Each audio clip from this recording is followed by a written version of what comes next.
Chicken biryani తయారు చేయు విధానం.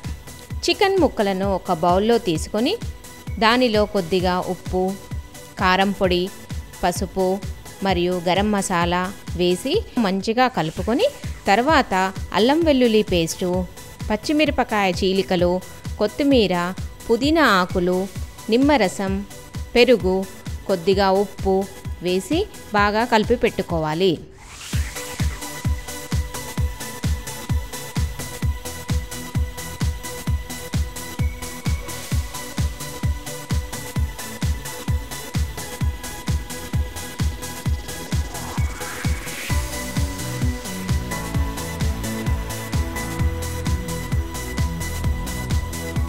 ఇప్పుడు ఉల్లిపాయలు నూనెలో వేయించుకుందాం.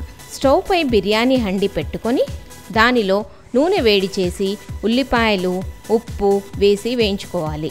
మరొక పెద్ద ప్యాన్లో నీళ్లు, ఉప్పు, 1 టేబుల్ స్పూన్ నూనె, సాజీరా వేసి మరగనివ్వాలి. ఈ బిర్యానీ హండీలో దోరగా వేగిన కొన్ని ఉల్లిపాయలను తీసి పక్కన పెట్టుకోవాలి.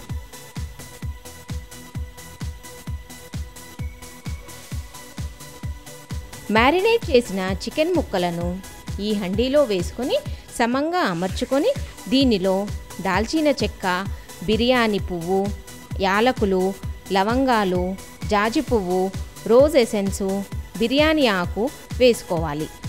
ఇలా మరుగుతున్న నీళ్లలో ముందుగా నానబెట్టుకున్న బాస్మతి బియ్యంను వేసి 70% ఉడికించుకోవాలి.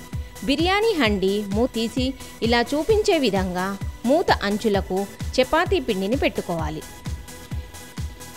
దీని తర్వాత 70% ఉడికిన అన్నంను నీరు లేకుండా జాలి గరిటెతో బిర్యానీ హండీలోని చికెన్పై సమంగా పరుచుకొని దానిపై పుదీనా ఆకులు, కొత్తిమీర, ఫ్రైడ్ ఆనియన్స్ వేసుకోవాలి. ఇలా వేసుకున్న తర్వాత మరొక్కసారి ఉడుకుతున్న అన్నంను చికెన్ హండీలో సమంగా పరుచుకొని తిరిగి అదే విధంగా అన్నంపై పుదీనా ఆకులు, కొత్తిమీర, ఫ్రైడ్ ఆనియన్స్, నీళ్ళలో నానబెట్టిన కుంకుమ పువ్వు, నిమ్మరసం, కొంచెం నెయ్యి వేసి పిండి పెట్టిన మూతను ఈ బిర్యానీ హండీపై పెట్టి గాలి లోపలికి వెళ్లకుండా ప్రెస్ చేయాలి. దీనిని మీడియం ఫ్లేమ్లో 15 నిమిషాల పాటు ఉడికించుకోవాలి. 15 నిమిషాల తర్వాత అడుగున ఉన్న చికెన్ మాడిపోకుండా ఉండటానికి పెనంపై హండీని పెట్టి ఉడికించుకోవాలి. 15 నిమిషాల తర్వాత గుమగుమలాడే చికెన్ బిర్యానీ రెడీ. దీన్ని రాయితాతో సర్వ్ చేసుకుంటే అంతకన్నా ఆనందం ఏముంటుందండి.